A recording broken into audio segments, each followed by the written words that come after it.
navigating those tricky moments where we want to stand our ground, express ourselves clearly, and get our points across.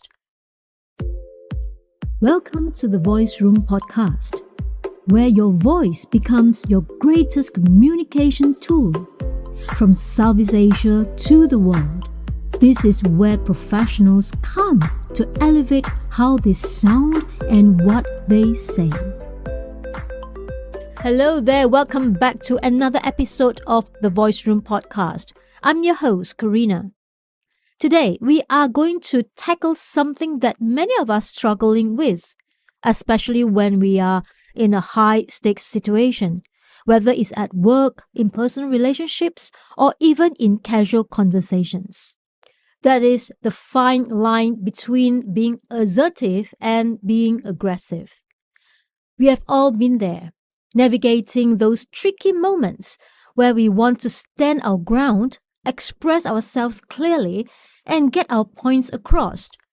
But how do we do that without crossing over into aggression?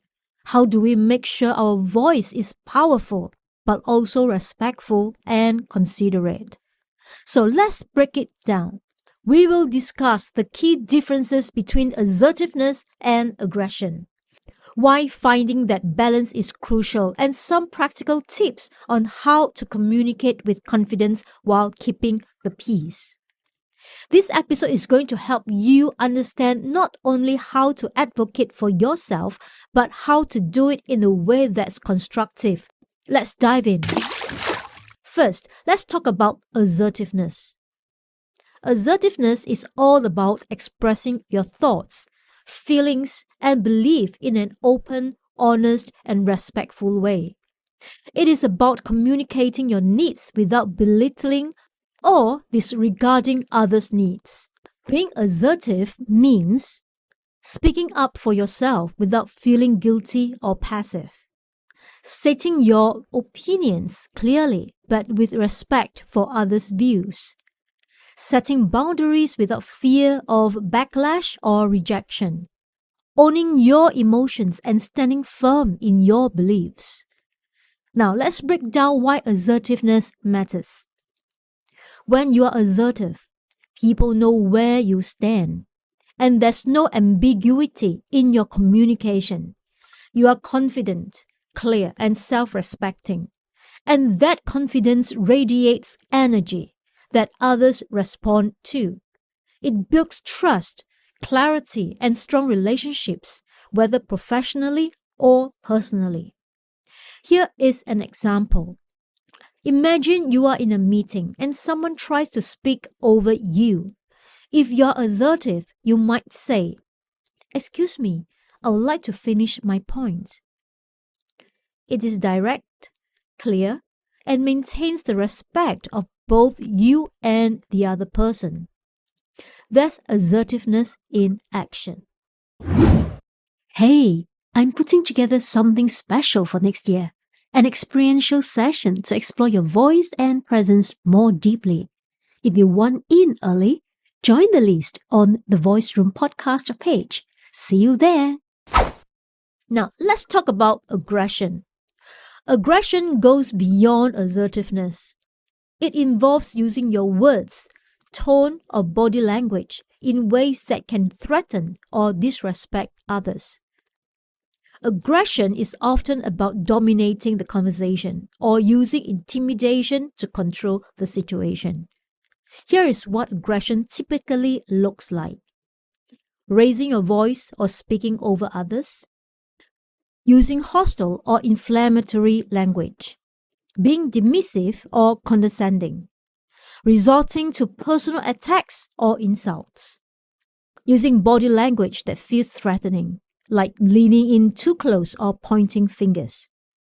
Aggressive communication tends to stem from emotions like anger, frustration, or insecurity. It's a defense mechanism that aims to overpower or dominate, rather than to engage or find common ground.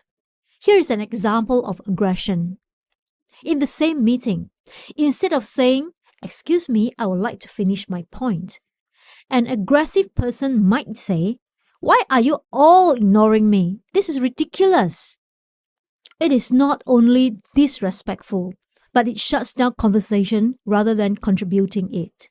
The problem with aggression is that it pushes people away. It creates tension, often leading to breakdowns in communication, misunderstandings, and damaged relationships. Now, here's the million-dollar question. How do you walk that fine line? How do you remain assertive without tipping over into aggression? Let's explore some practical tips. Number 1. Stay calm and controlled. Aggression often comes from a place of heightened emotion. If you feel yourself getting frustrated or angry, take a moment to breathe before responding. Pausing allows you to collect your thoughts and respond thoughtfully, not react impulsively. Try this. I'm feeling frustrated, so I'm going to take a moment before I respond. Simple but yet effective. Number 2, use the I statements. I statements keep the focus on your perspective, not on attacking the other person. Instead of saying, "You always interrupt me," try saying, "I feel unheard when I'm interrupted, and I would like to finish what I'm saying."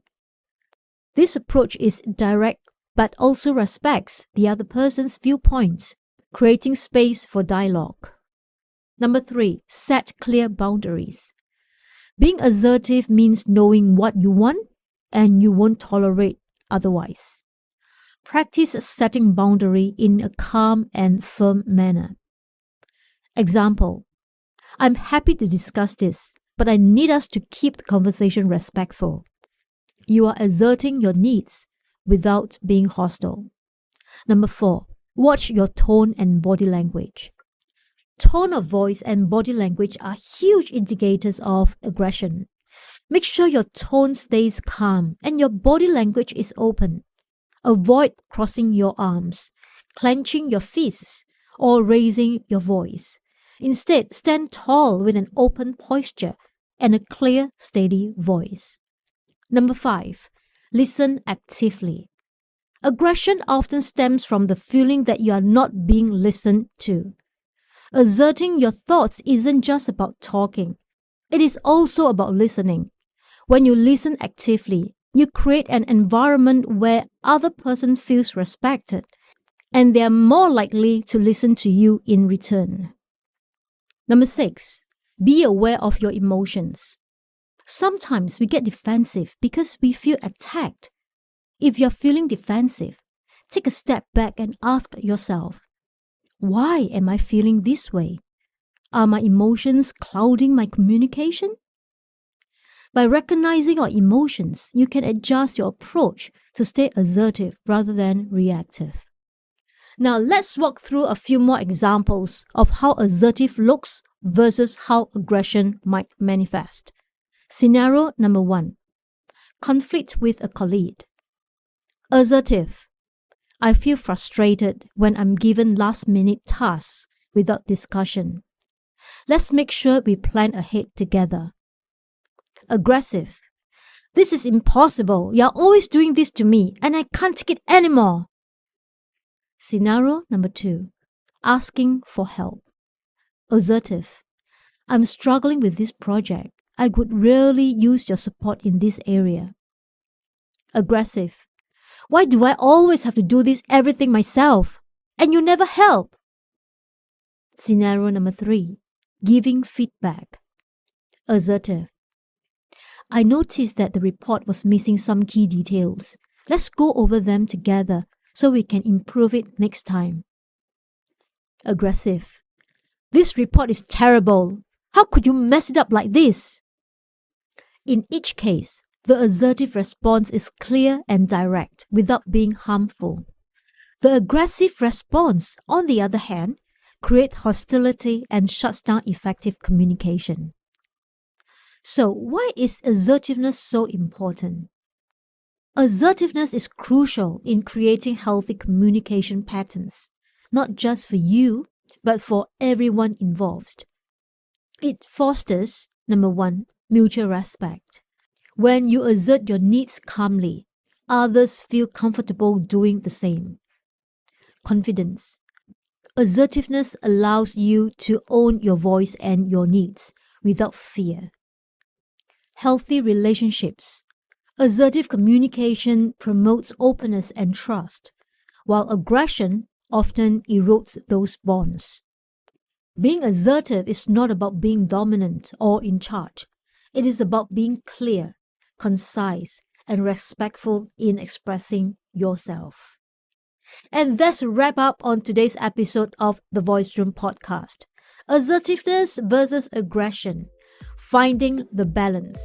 I hope this conversation helped you feel more equipped to navigate those tricky situations where you need to stand your ground but without crossing the line. I would love to hear from you. Have you ever struggled with balancing assertiveness and aggression? Or maybe have you seen it in others? Let's talk about it on Instagram at The Voice Room. If you enjoyed today's episode, don't forget to rate, comment, and share it with your friends. And of course, subscribe for more insightful discussions on communication. I'll catch you in the next one. Until then, stay confident, stay grounded, and keep using your voice with intention.